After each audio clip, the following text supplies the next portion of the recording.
नमस्कार, आप देख रहे हैं IBC 24। हमारे खास कार्यक्रम सितारे हमारे में आप सभी का स्वागत है। मैं हूं अमृता शर्मा और मेरे साथ स्टूडियो में मौजूद हैं जाने माने ज्योतिषाचार्य पंडित प्रियाशरण त्रिपाठी जी। पंडित जी, आपका स्वागत है। जी धन्यवाद। भाद्रपद पूर्णिमा से श्राद्ध पक्ष शुरू हो जाता है। श्राद्ध तर्पण क्यों जरूरी है और इसमें किन सावधानियों को ध्यान में रखना चाहिए, आज इसी विषय पर हम पंडित जी से चर्चा करेंगे। और उसके साथ ही हमेशा की तरह मैं आपको बता दूं कि आप सवाल भी कर सकते हैं फोन करके, और उसके लिए आपको हमारा फोन नंबर पता होना चाहिए। तो हमारा फोन नंबर है 0771-4008-777। कार्यक्रम की शुरुआत में हम अपने दर्शकों से निवेदन करते हैं कि कॉल करते समय आप अपनी टीवी की आवाज बंद कर दें। तो आइए सितारे हमारे की शुरुआत करते हैं और सबसे पहले पंडित जी से हम आज का राहु काल और पंचांग जान लेते हैं। आज शुभ संवत 2079 शक 1944 सूर्य दक्षिणायन का भाद्रपद महीने के शुक्ल पक्ष की पूर्णिमा तिथि है और दिन शनिवार।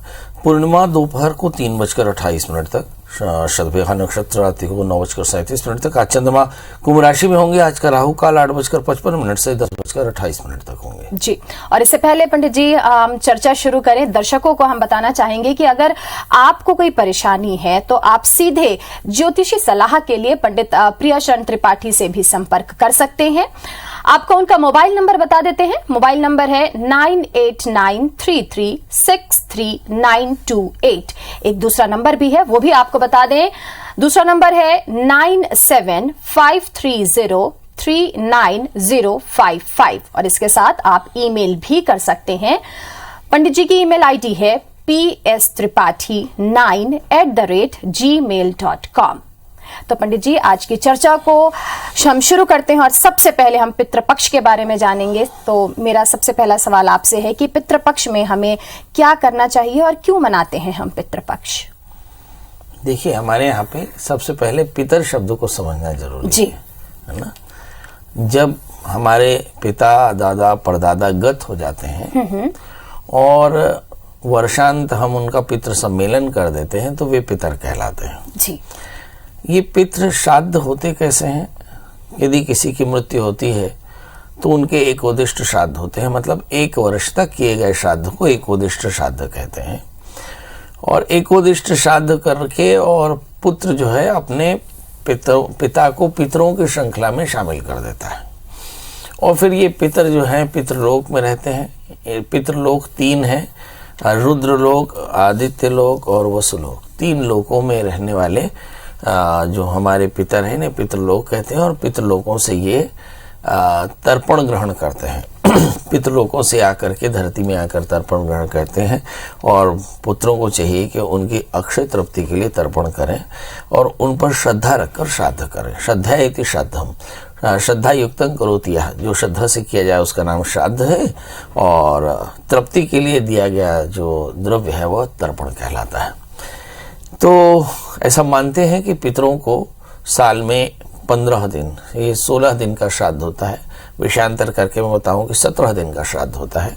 ये श्राद्ध पूर्णिमा से शुरू होता है, 15 दिन का महालय, और 1 दिन नवरात्रि का पहला दिन जो होता है। ऐसे 17 त्रैपाक्षिक श्राद्ध ये पितृ श्राद्ध कहलाते हैं। कुछ लोग मतांतर से 16 दिन का श्राद्ध मानते हैं, हम लोग इसे 15 दिन का श्राद्ध समझते हैं। पर सत्य में बात यह है कि 17 दिन का श्राद्ध होता है। यदि आप गया जाकर श्राद्ध करें तो 17 दिन का त्रैपाक्षिक श्राद्ध करना होता है। तो सवाल यह है कि इसकी जरूरत क्यों पड़ती है? तो हमारे भारतीय शास्त्र में अपने देवताओं के प्रति श्रद्धा तो देव श्राद्ध, संसार के प्रति श्रद्धा तो लोक श्राद्ध, और तीसरा श्राद्ध होता है पितरों के प्रति जो श्रद्धा रखकर हम करते हैं, उसे पितृ श्राद्ध करते हैं। इसकी फिर ये 3 वजह है कि हमारे जीवन में 3 प्रकार के ऋण होते हैं, देवऋण, पितृण और लोक ऋण। देवऋण से मुक्त होने के लिए तीर्थ व्रत उद्यापन दान यज्ञ 5 कर्म कहे गए। पितृण से मुक्त होने के लिए आपको एकोदिष्ट श्राद्ध, फिर वार्षिक श्राद्ध, फिर वार्षिक श्राद्ध के बाद पितृ श्राद्ध और फिर गया श्राद्ध, मोक्ष श्राद्ध, ये श्राद्ध करने चाहिए। ये पितृण से। और लोक ऋण से मुक्त होने के लिए मंदिर बनावे, कुआं तालाब खुदवावे, लोक हितकारी कार्य करें, तो ये सब काम। तो 3 ऋणों से मुक्त की हमारे शास्त्र में विधान है। और इसमें पितरों के ऋण से मुक्त होने के लिए पितृ श्राद्ध करते हैं और इसमें तर्पण और ब्राह्मण भोजन कराते हैं, पंचबली हरण करते जाते हैं और विधिवत कहीं तो पितृ सम्मेलन श्राद्ध भी किए जाते हैं। इसी समय में गैर श्राद्ध का भी विधान बड़ा विस्तार से दिखाई पड़ता है। जी पंडित जी, चर्चा अपनी जारी रखेंगे, लेकिन फिलहाल हमारे कॉलर जुड़ चुके हैं हमारे साथ। दिल्ली से उर्मिला जी जुड़ चुकी हैं। उर्मिला जी, आप क्या जानना चाहती हैं? पंडित जी से अपना प्रश्न पूछिए, साथ ही जन्म का स्थान, समय और तारीख भी बताइए। पंडित जी प्रणाम। जी प्रणाम। पंडित जी, मैं अपने बेटे के बारे में पूछना चाहती हूँ। उसका नाम है ऋतिक और उसकी जन्म तिथि है 28 फरवरी 1999, सुबह 7:11 दिल्ली। पंडित जी, उसके विदेश में पढ़ने के योग और सेटल होने के योग हैं क्या, और उसकी शादी कब होगी? अभी वो क्या करते हैं? वो BCA कर चुका है, लेकिन अपने फादर के साथ काम पे बैठ गया है, लेकिन वो बाहर पढ़ के जाके पढ़ना चाहता है और नौकरी करना चाहता है, वहीं सेटल होना चाहता है। शरिया ये जानते हैं कि इस बच्चे का जन्मलग्न कुंभ है, इसकी जो राशि है वो है कर्क, इसका चतुर्थे शुक्र धन स्थान में है। तो बहुत आसान तो नहीं है इसको घर छोड़ना, मतलब मुझे ऐसा लगता है कि एकदम विदेश जाकर सेटल हो इसकी संभावना थोड़ी कम है। इसलिए इस बच्चे को कोशिश करना चाहिए कि अपने माता पिता के साथ ही रह करके व्यापार करे। हालांकि बच्चा बेहद स्मार्ट है और बहुत महत्वाकांक्षी भी है। अब इस समय जो दशाएं चल रही हैं उस पर भी नजर डाल लें तो मुझे ऐसा लगता है कि इस समय जो दशाएं चल रही हैं वो शुक्र की महादशा है, शुक्र का अंतर है। यदि ये बड़ी मेहनत से भी कहीं जाना चाहिए तो 2024 अप्रैल तक तो जाना मुश्किल है। इस समय ये काफ़ी तनाव में है। मेरा ख्याल है कि ये आइडल है, मतलब खाली है और इसके अंदर अहंकार थोड़ा सा ज़्यादा है। इसलिए मैं और मेरा का संघर्ष इसके अंदर चल रहा है। इसमें तनाव बहुत ज़्यादा हो सकता है। तो सबसे पहले तो इस बच्चे की शुक्र की शांति करा लीजिए। फिर दूसरी बात यह है कि इस बच्चे के साथ में इस बच्चे को एक 4 कैरेट का पन्ना और ओपल पहना दीजिए। बच्चे से कहें कि शुक्रवार का व्रत किया करे और घी चीनी का दान किया करे। याद रखिए इसका 3 वर्ष 8 महीना बहुत पीड़ादायक है और इस समय ये खुद मानसिक रूप से काफ़ी तनाव में रहेगा। बस इस समय उसे संभाल कर रखना है कि वह तनाव में ना आए। बस आने वाले दिनों में इसका फिर भविष्य अच्छा रहेगा। जी, तो अब पंडित जी अगला कॉलर हमारे साथ, अगले कॉलर हैं मनोज जी जो रायपुर से जुड़ चुके हैं। इनका प्रश्न लेते हैं। मनोज जी, आप क्या जानना चाहते हैं? पंडित जी से आप अपना प्रश्न पूछिए, साथ ही जन्म का स्थान, समय और तारीख भी बताइए। पंडित जी प्रणाम। जी प्रणाम। पंडित जी, मैं अपनी बेटी के बारे में पूछना चाह रहा था। उसका डेट ऑफ बर्थ है 10/7/2011। इसका नाम है रितिका, जन्म है रायपुर, जन्म समय है सुबह का 11:55, जन्म स्थान रायपुर। अभी ये क्या कर रही है बच्ची? ये अभी 6th क्लास में है सर। ये आगे क्या बहुत केयरलेस है ये, मतलब कोई भी बात को सुनना नहीं, अनसुना करना, और मतलब बहुत जिद्दी टाइप में।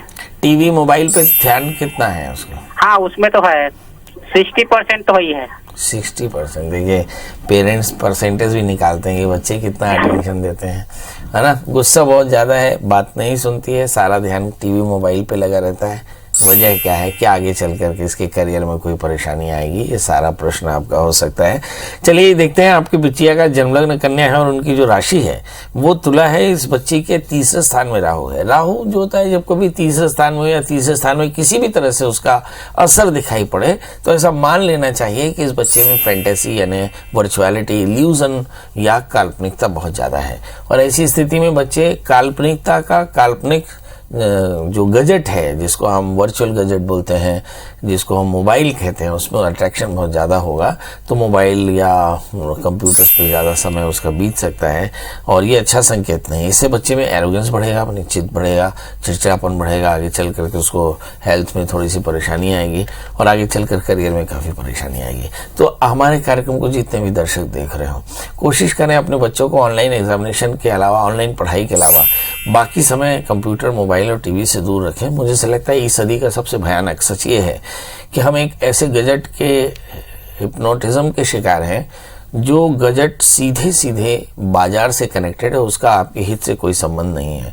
ऐसी स्थिति में बच्चों को बहुत अधिक मोबाइल में कनेक्ट करके रखना काफ़ी पैनिक हो सकता है। और अगर ये बच्ची लगातार इसी तरह से रही तो इसके अंदर में ये चिड़चिड़ापन और भी बढ़ेगा। ये एक तरह का हिप्नोटिक सेंस है और बहुत अच्छे डॉक्टर की आप सलाह भी ले सकते हैं, क्योंकि ये आगे चल करके एडिक्शन बढ़ने वाला है और इससे गुस्सा, चिड़चिड़ापन, वजन का बढ़ना, बात नहीं सुनना, हमेशा खोए खोए रहना, इस तरह की चीज़ें आ सकती हैं। हालांकि अभी एडल्ट एज शुरू नहीं हुई, पर एडल्ट एज में इसका परिणाम और भी ज़्यादा खराब हो सकता है। इस समय जो दशाएं चल रही हैं 2022-23 तक चंद्रमा की दशा है, और मेरा ख्याल है कि अभी 6 में है बच्ची, 5 साल बाद लगभग 2028 के आसपास में इसकी जो दशा चलेगी, शनि की दशा चलेगी, यहाँ पे एरोगेंस बहुत एक्सट्रीम पर होगा। इसलिए इस बच्ची को नित्य हनुमान चालीसा का पाठ करने या दुर्गा स्तुति का पाठ करने कहें और एक घी का दिया जलाएं तो काफी ठीक रहेगा। जी, तो मनोज जी, आप अपने बच्ची को गैजेट्स से दूर रखें और इससे ये होगा कि दूसरे कलात्मक क्षेत्र में उस बच्चे का ध्यान लगा रहेगा। फिलहाल आगे बढ़ते हैं और अगला कॉल लेते हैं। हरियाणा से सुमन हमारे साथ जुड़ चुके हैं। सुमन जी, आप अपना प्रश्न पंडित जी से पूछिए, साथ ही जन्म का स्थान, समय और तारीख भी बताइए। पंडित जी प्रणाम। जी प्रणाम। ये बेटे के बारे में पूछना है। बताइए डेट ऑफ बर्थ उसकी। 17/8/96। समय सुबह 1:52। जन्म स्थान ये हिसार हरियाणा। ये जो सुबेरे आपने कहा, ये रात का वाला सुबेरा है कि दोपहर वाला सुबेरा है? ये ना 16 तारीख रात को और 17 तारीख सुबह।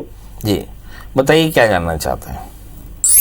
इसने ना 5-6 साल पहले इसने एनजीओ खोली थी जिन जी। लड़कों के साथ। अब इसने एनजीओ बंद कर दी। अब वो लड़के इसके शत्रु बन गए हैं। अब वो क्या कहते हैं, 5-6 साल से बहुत परेशान है लड़का, हमारे पास नहीं रहता। क्या करना चाहिए? एक बार फिर से बोलिए, एमसीए क्या होता है? एनजीओ।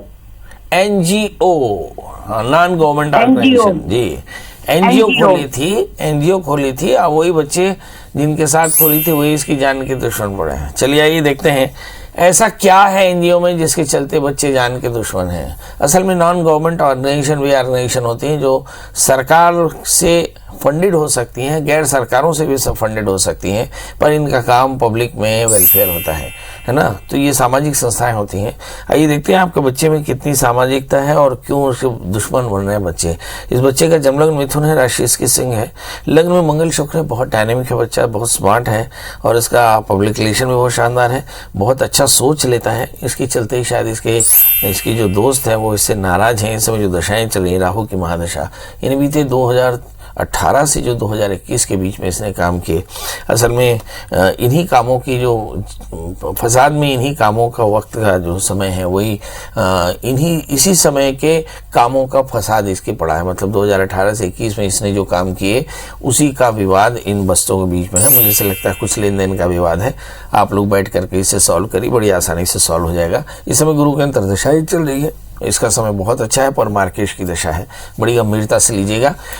इनके जितने भी दोस्त हैं उनके साथ बैठ करके बात करिएगा, काफ़ी अच्छा रहेगा। इस बच्चे के लिए एक 4 कैरेट का पन्ना, 4 कैरेट का उपल पहनाएं और इस बच्चे से कहें कि गुरु की शांति के लिए विधिवत 16,000 गुरु मंत्रों का जप करें, तर्पण वर्जन कराएं और गुड़ चने का दान करें तो फायदा होगा। जी, तो सुमन जी, जैसा पंडित जी ने बताया कि आप दोस्तों के साथ में बैठिए, बातचीत करिए और फिर समाधान निकालिए। आपका समाधान जरूर होगा और जीवन जो है वो बेहतर हो सकेगा। आगे बढ़ते हैं, हमारे साथ हमारे अगले कॉलर जुड़ चुके हैं, सुनील जी। सुनील जी, आप अपना प्रश्न पूछिए। हाँ पंडित जी प्रणाम। जी प्रणाम जी। मैं अपनी बहन के बारे में पूछना चाहता हूँ। जी, उनकी डेट ऑफ बर्थ? जी, उनकी है 12/6/1980। समय? प्रातः 4 बजे रात वाला। जन्म स्थान? जांजगीर। तारीख आपने क्या बताई थी? 12 जून 1980। जी जी जी जी बताइए क्या जानना चाहते हैं। इनको बहुत ज्यादा शारीरिक कष्ट रहता है, पेट में उसके वो है, फेब्राइड हो गया है और अर्थराइटिस है, थायराइड है, मतलब उसको पूरा बीमारी घेरता जा रहा है। तो ये क्या कारण है, ये जानना चाह रहा था। अच्छा, अर्थराइटिस है, बेसिकली वात रोग है और इसकी चलती जी जी वो है और पेट में फेब्राइड है, वो गोला टाइप का कुछ है वो, और थायराइड भी है। जी जी जी चलिए आइए देखते हैं। इनको बहुत सारी परेशानियां हैं, हेल्थ की वजह क्या है और क्या इसका कोई समाधान है, आइए देखते हैं। इनका जन्मलग्न वृषभ है, राशि भी इनकी वृषभ है। इनके चौथे स्थान में शनि है, शनि की पूर्ण दृष्टि लग्न में है और शनि दशमेश होकर चतुर्थ स्थान में है।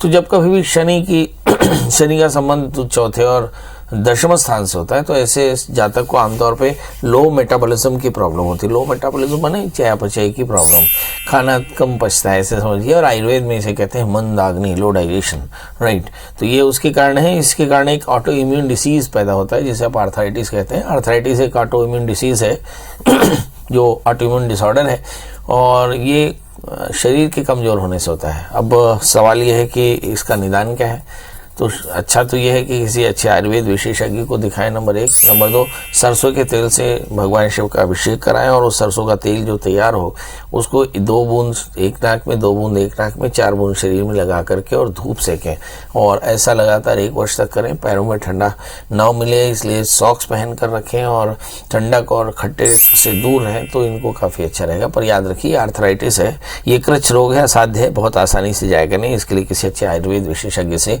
बात करनी होगी। पर इनको ये जो परेशानी है बीते 4 साल से चल रही है, इसलिए मुझे लगता है बहुत देर हो गई। ये डिसीज अच्छे से सरवाइव कर चुकी है, इसलिए इसके लिए लंबे समय तक आपको दवाइयाँ खानी पड़ सकती हैं। जी पंडित जी, चर्चा को आगे बढ़ाते हुए आपसे जानना चाहेंगे कि एकोदिष्ट श्राद्ध ये क्या है? एकोदिष्ट श्राद्ध माने एक को उद्देश्य रखकर किए जाए श्राद्ध। मतलब जब किसी की मृत्यु होती है तो मृत्यु तिथि से लेकर 1 वर्ष तक यदि श्राद्ध किए गए हों तो उसे एकोदिष्ट श्राद्ध कहते हैं, या जो किए जाने वाले हों उसे एकोदिष्ट श्राद्ध कहते हैं। 1 वर्ष में जो श्राद्ध किए जाते हैं 1 वर्ष में, यानी 360 दिन बाद, उसे कहते हैं वार्षिक श्राद्ध। अच्छा। और उसके 1 वर्ष बाद जो पितृपक्ष में किए जाते हैं इसे पितृ श्राद्ध। और जो 1 वर्ष के बाद एक पितृ श्राद्ध कर लेने के बाद जो गया में जाकर किए जाते हैं उसे कहते हैं गया श्राद्ध। गया श्राद्ध मोक्ष का श्राद्ध है।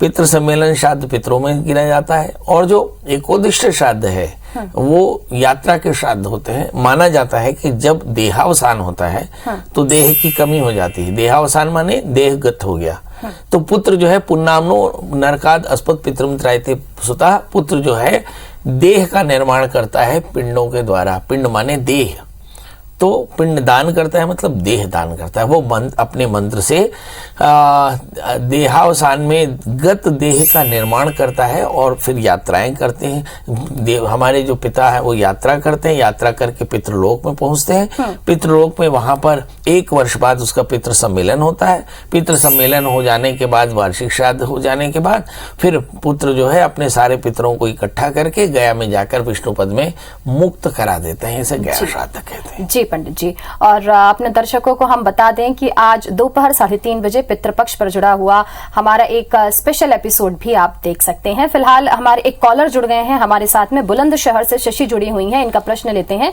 शशि जी, आप क्या जानना चाहती हैं? पंडित जी से आप अपना प्रश्न पूछिए, साथ ही जन्म का स्थान, समय और तारीख भी बताइए। पंडित जी नमस्कार। जी नमस्कार। पंडित जी, मैं अपने बेटे के बारे में पूछना था। मुझे बेटे की डेट ऑफ बर्थ है 1/8/93, सुबह 8:15 का इसका जन्म है। गुरुजी मुझे ये पूछना है, पीसीएस की तैयारी कर रहा है, क्या पीसीएस में सफल हो पाएगा और कब तक हो पाएगा? और गुरुजी इसकी शादी किस तरह से होगी? ये मंगली है लड़का।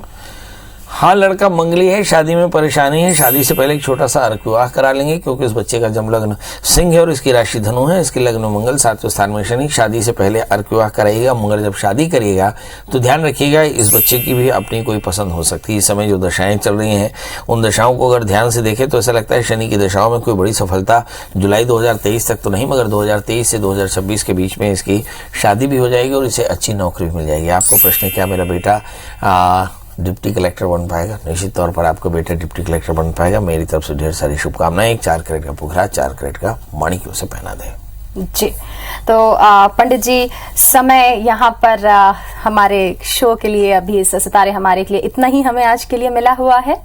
फिलहाल आपने जो जानकारी दी और जो आपने उपाय बताए हैं उसके लिए बहुत बहुत धन्यवाद। और अपने दर्शकों को बता दें कि हमें जाना होगा, लेकिन कल इसी समय 8:30 बजे आपसे फिर मुलाकात होगी। तब तक के लिए हमें दीजिए इजाजत। नमस्कार।